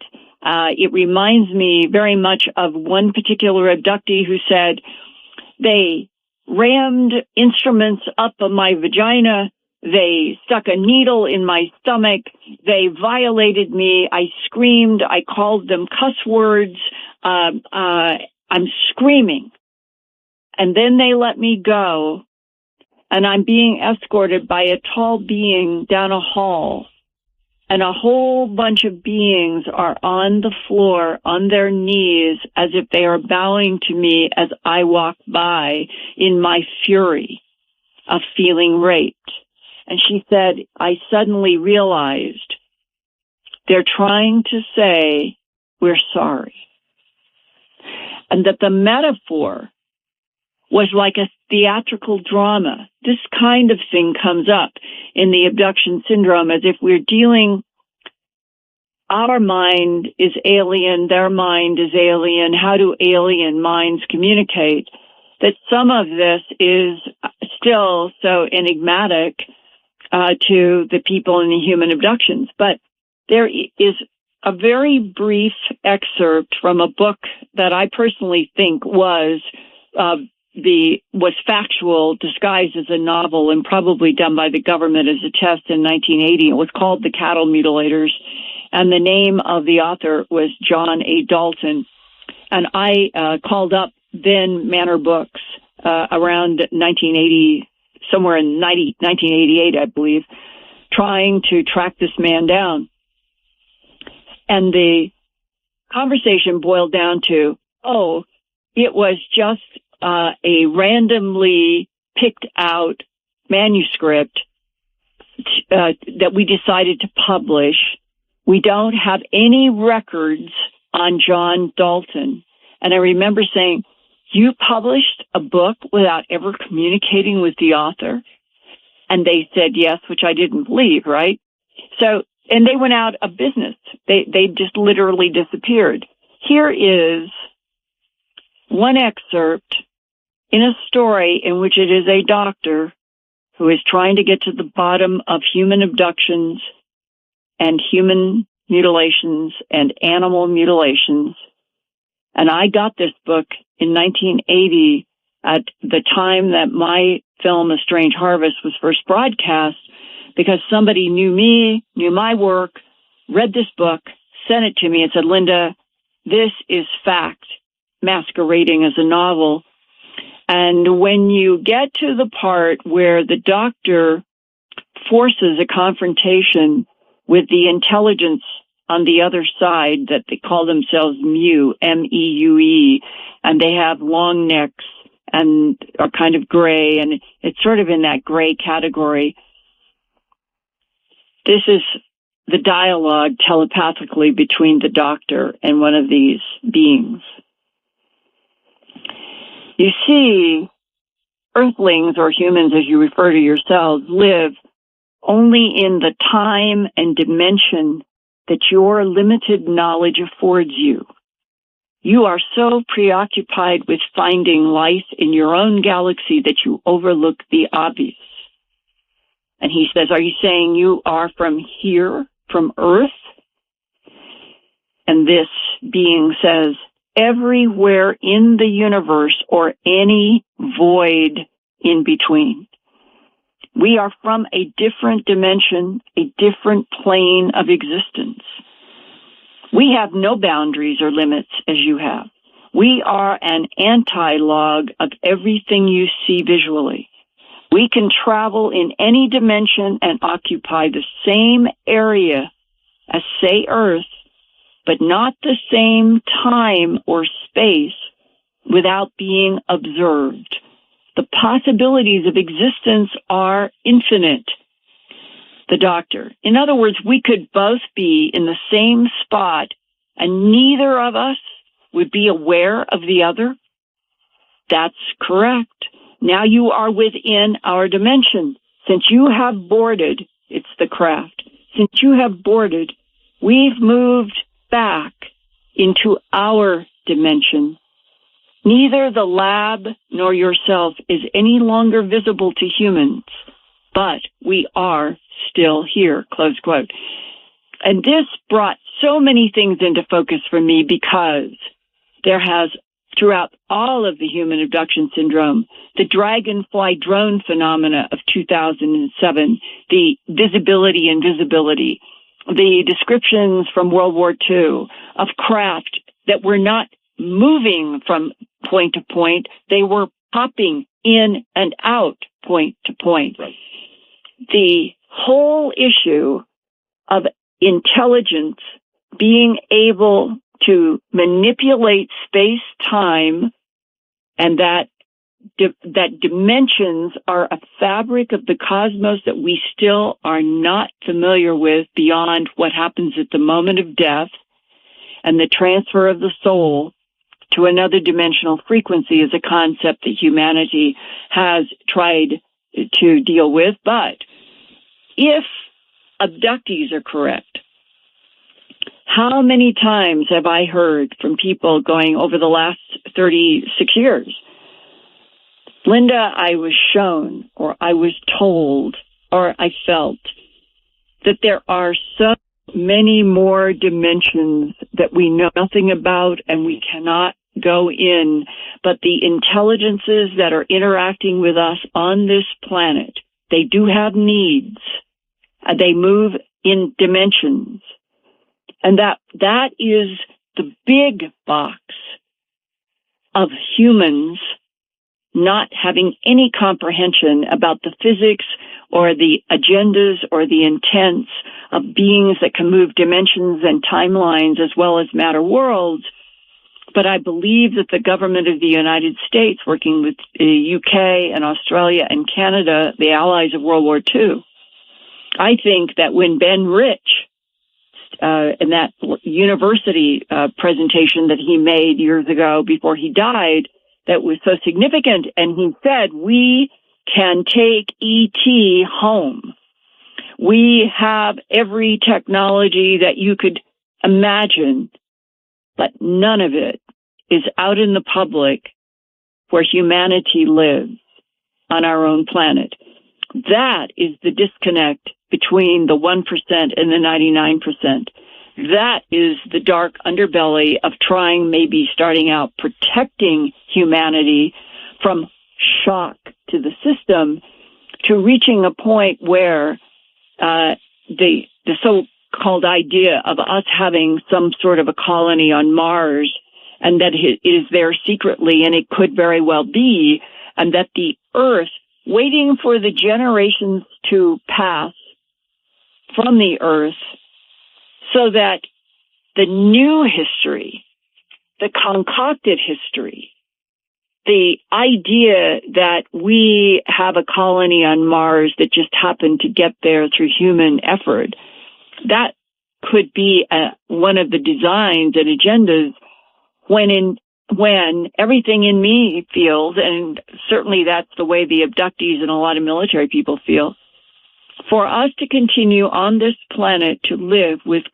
1% power brokers who are keeping these huge, huge truths about what we humans are, what other life there is in the universe from us, is the most damaging possible route, because we humans, we need to grow up, we need to become stronger, and we surely should never get down on our knees to beings that show up. Linda, I've got to take a quick break, but I want to just point something out. You mentioned abductees being shown a kind of a reverence by those who abduct them at the end, after violations, that kind of thing. That was one metaphor for that one woman. It made me think of the Native Americans That when they kill an animal, I think they thank it and they thank the earth.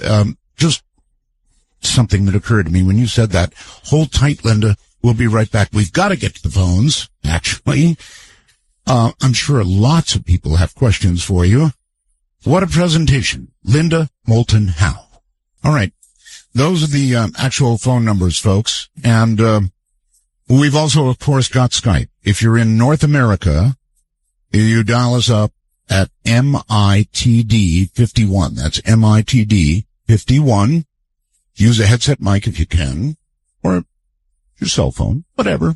If you're outside North America, we've got an overseas Skype just waiting for you at MITD 55. That's MITD 55. And Linda, I hope you're up for a few questions. Lots of people. Yes, I would love to interact. Okay, good. Let's, I guess, go to Florida. Hello there in Florida. You're on the air with Midnight and Linda. Hello, Oi and Linda. Hello. Yeah, I just wondered just what is going to happen when the government releases all the information out about aliens in space. What is going to happen when they do? Yeah, just exactly when what is going to happen. Linda, are you getting this? I'm not exactly sure, unless she's asking, do I think that there will be some sort of collapse? And I do not think that the world now would collapse from the truth. In fact, the Mormon religion, the Indian religion, East Indian, there are whole segments of the planet in which extraterrestrial life has been intimate to everything that they have studied and done. And so I think that there are huge populations that this will just come as, oh, we already know that. Okay. Good enough. Let's try Denver, Colorado. Hello. Midnight, you're on the air. Hi, good evening. Good evening. Hi, Linda, we miss you here in Denver. I know it's been a long time, but I wanted to ask you something specific that might tie into what you're studying and investigating, which is kind of like skinwalker. Have you ever made a connection between that and like cattle mutilations, etc.? Oh, yes. The whole Skinwalker Ranch, it goes back to when Art and I were doing Dreamland and Coast. That's right. And in fact, I'm the reporter who first interviewed the man with Mr. Sherman. And he had gotten in touch with me through somebody about all of these events dealing with animal mutilations on his ranch in Utah. And I had done so much reporting, and with Art, had done a lot of animal mutilation reports, and that's why I got to talk with Mr. Sherman. And what I will never forget, doing this long phone interview with him, and he was talking about the red lights that would come up to the house. He was talking about the craft. He was talking about looking through binoculars and his hunting sights, scope on his rifle.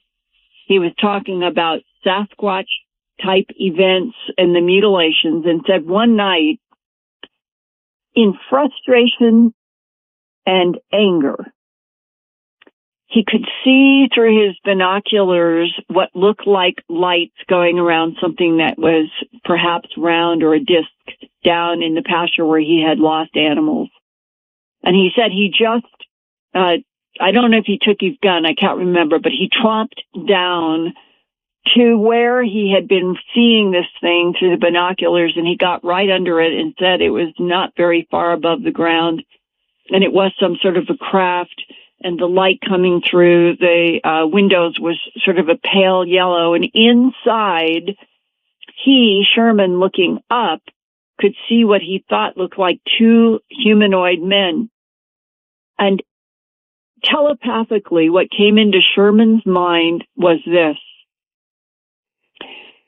It would do no good to explain to him what we were doing. He would never understand. And it came telepathically into his mind. And it was in the context of one bizarre, disturbing animal deaths, the lights, his family upset, everything. And it was that insight that he said, we're dealing here with something that can do what it wants to do, but it's not going to explain to you or me what it's up to. And it was after I did and ran that interview with you, Art, that I believe it was Robert Bigelow then decided shortly thereafter that he would talk with Sherman and ended up buying the ranch. That's right. That became his science, sort of for science research. And then George Knapp worked with Colm Kelleher on the book having to do with the skinwalker. And the skinwalker is the idea in the North American Indian where things can come, we're talking about dimensions, things can come in sort of from a different frequency. And that brilliant, dramatic open of what they thought was a big wolf coming right at them, and then the wolves would disappear, or the black cats in England, the panthers in England, but they disappear. Are these the manifestations of something that's in another dimension that when we extend our arm out in the air and we make circles, are we literally in some way actually moving XYZ in an area where there is another frequency where a whole bunch of other things are happening and we're all overlaid and connected? All right. We've got to hold it right there. Caller, thank you. And Linda, thank you. We'll come back in just a very few moments. News coming up. I'm Art Bell, and you're listening to Midnight in the Desert. Stay right there. Call Art. Or in North America, MITD 51 is the way to call us on Skype. MITD 51. Or if you're overseas, outside of North America, MITD 55. MITD 55. And Linda, we got so many people, we're going to have to try and bring them on quickly and answer quickly if possible. On Skype, Stephen, your turn. Yes, Linda and Art, it's been great show. A plethora of information on the universe and Earth. But Linda, rolling back to the beginning of the night, you were talking about the New Horizons mission and everything. What would it take with all this new information we're getting from Pluto for the IAS to reinstate Pluto, if possible? And would the definition of a planet have to be tweaked in order to do so? Well, very good question. I know Change.org has had one of their submissions to the public, and that they got a great percentage and said, no, let's make Pluto back a planet. So there is definitely a social media effort to get Pluto reinstated. I know that the planetary scientists think that Pluto is definitely a planet. Well, the International Astronomical Union, they have sort of set their feet in the sand on this, because they said that if they, in terms of distance and size, that they had to make these distinctions, and that IAU is not known for being progressive. But I think that the whole issue of continuing to unfold all of this topography and this attention on Pluto, it has got to have an impact.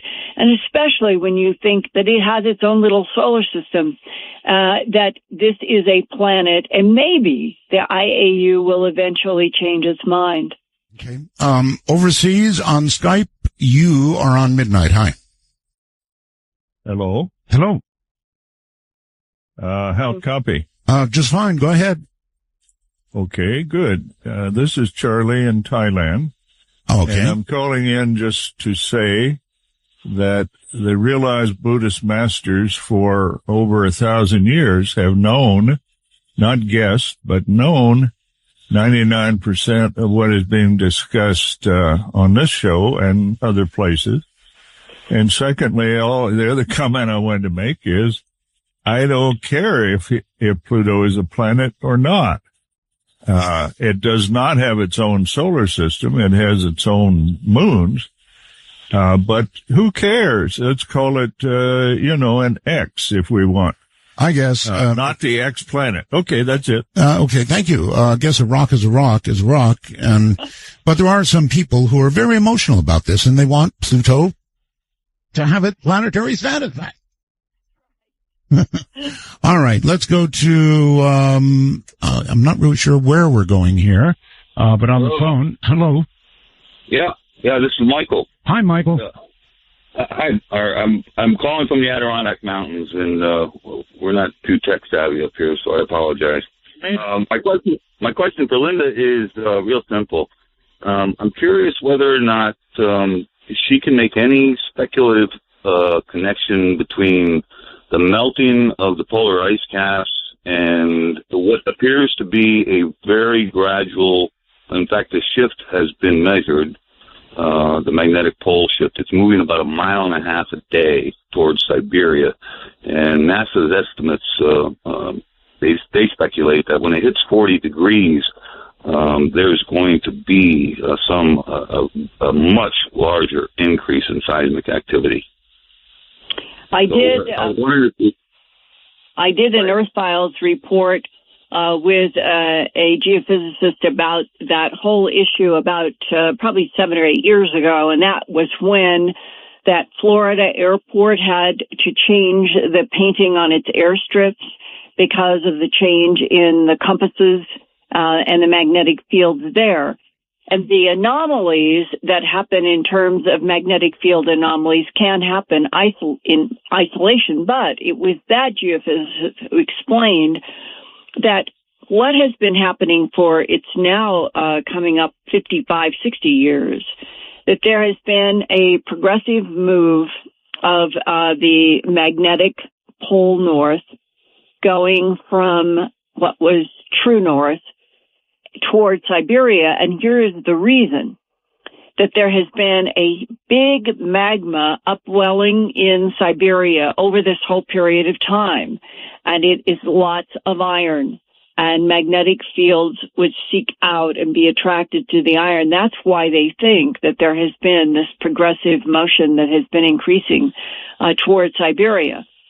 That might or might not ever have any true relevance to what is going on inside of the core of the Earth that could set in motion the actual magnetic field change. They could be completely independent of each other.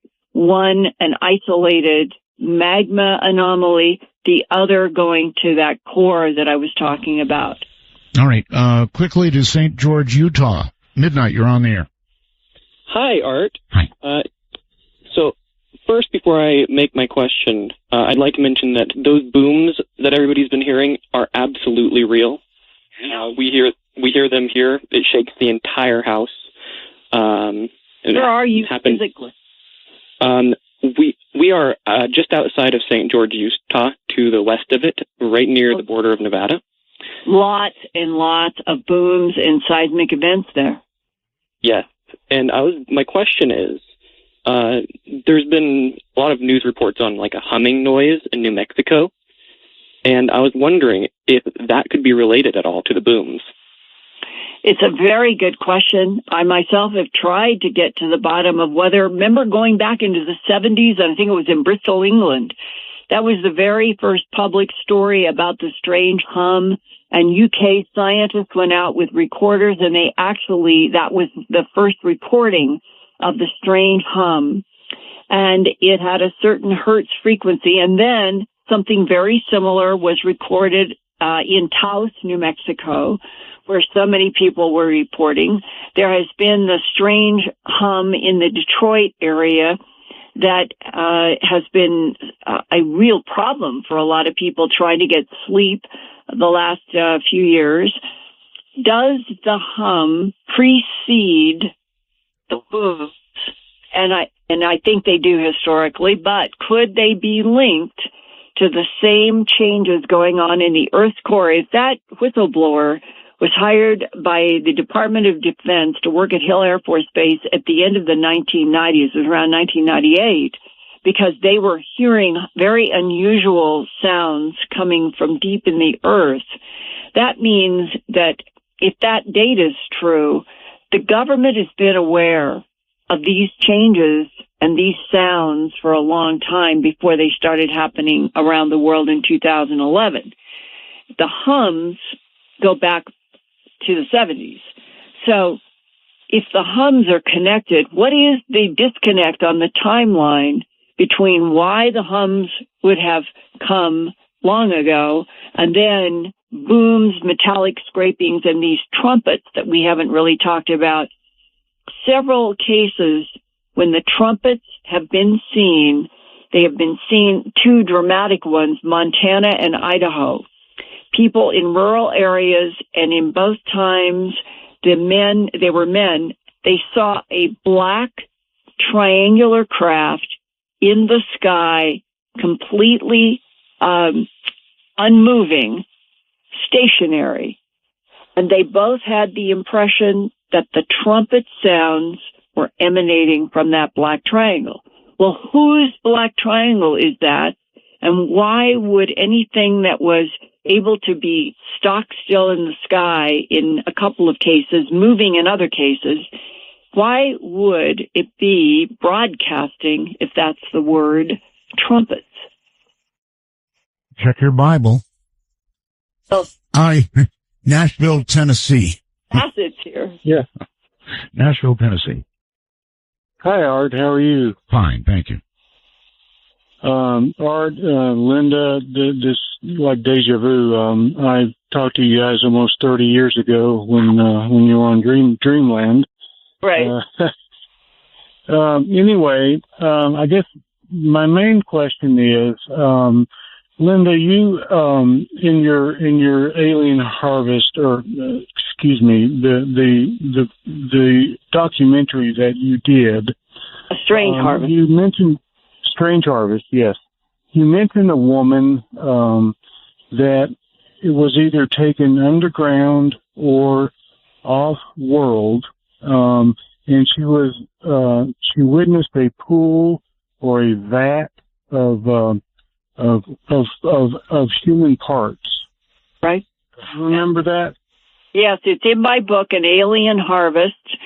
Brand new, expanded, updated edition is out. Came out about 6 months ago. And that was the Paul Benowitz investigation of a woman with her son. They were driving near Cimarron, New Mexico. And it was still late afternoon. It was not dark. And the mother and the son heard the bellowing of a cow in pain. And she pulled over to the side of the road, and she could see what she thought were two men, humans, which turned out to be not the case, but she thought at that moment that they were two men who had this cow down in the pasture the cow was screaming. And she and the son screamed at them to stop hurting the cow, and almost instantaneously, a gigantic white light appeared over their car. And what happened, they both were taken It's a long missing time case. And during the whole huge complex, I'm going to say they were taken to someplace underground, which she thought was on this planet down near Las Cruces. She was exposed to different types of beings, a very irritated, tall, pale being wearing a robe, as opposed to Greys, reptilians, and others that seem to be working for the tall, pale, white ones. And the tall ones seemed to be very, very upset that she and her son were there, that a mistake had been made. And in the process of whatever they were trying to do or not do or hide or cover up, she ended up, maybe on her own, getting into a part of this underground installation where she said there was a humanoid floating in what appeared to be blood and organ parts. And the story that you've heard float around the web and all was that this being was getting sustenance in the blood from the animals. She never said that in the transcript. That was an inference. But she had the impression in the transcript that there was something in the liquid that the being was floating in that was being used like sustenance or medicine. Huh. Either way, awful. William, you're on with Linda. Skype. Hello, William. Hello. Hello. Hello. Go ahead, speak. Hello on Skype. Going once. Going twice. I guess they're frozen. Gone. Oak Harbor, Washington, you're on with Linda. It's midnight. Hi. Hi. Hello. Hi. Welcome back into my home, Art Bell. Thank you. I have a question for you, Linda. You know, yes. I'm on the West Coast. I'm actually on one of the San Juan Islands off of Washington's coast. Right. Now, the news forecasters and everybody have been talking about the big one. And I've lived here since 1978, and the big one's always been discussed, but it seems like it's ramped up quite a bit. Michio Kaku was interviewed on CNN about this, and he said he would not live here if he had a young child. Right, and I heard the interview, yes. Yeah, and a couple days ago, one of my Facebook friends said they saw a FEMA vehicle on the island. And I'm kind of wondering, you have your ear to the ground, are you hearing anything more or different? Yes, that there is concern because in 2008, there really was a very unusual series of earthquake swarms. And seismologists in a place like Yellowstone, they don't become alarmed with the swarms that are just indigenous to that Yellowstone unless, and this is what they always say, if we start getting a swarm and the magnitudes go from 1 to 3 up to 5, then there should be a national alert, alarm. Mm-hmm. But out in that whole Juan de Fuca, it is related to this unusual seismic swarm that was studied in 2008. And then I know from personal interviews that I have done with geophysicists at Stanford and other places that there have been concentrated research into those swarms in the northwestern corner of Nevada, northeastern California, that have been going on now for a year or so, and that Cedarville has taken some of the brunt of that. And so we've got pockets of swarms that have been going on in places. The most unexpected, unprecedented was in Connecticut. And that was a few months ago on Granite Stone. And that there was no precedent for anything seismic happening there. this is the pattern. I think that there are patterns of seismic swarms, and when they start happening in an area where you have that Juan de Fuca plate that is going under the North American plate. Linda, we're running out of time. Yeah. We are out of time, actually. So thank you so very much, Linda Moulton Howe. And of course, as always, we'll do it again. All right. So good night. And thank you for a hot night. See you later. Thank you. Okay. Good night. Yeah, that's really it, folks. Good night from the high desert, where we are getting those swarms that Linda's talking about. Boy, we're getting a lot of swarms out here. What are we warming up for? I'm Art Bell, and this is Midnight in the Desert. Good night.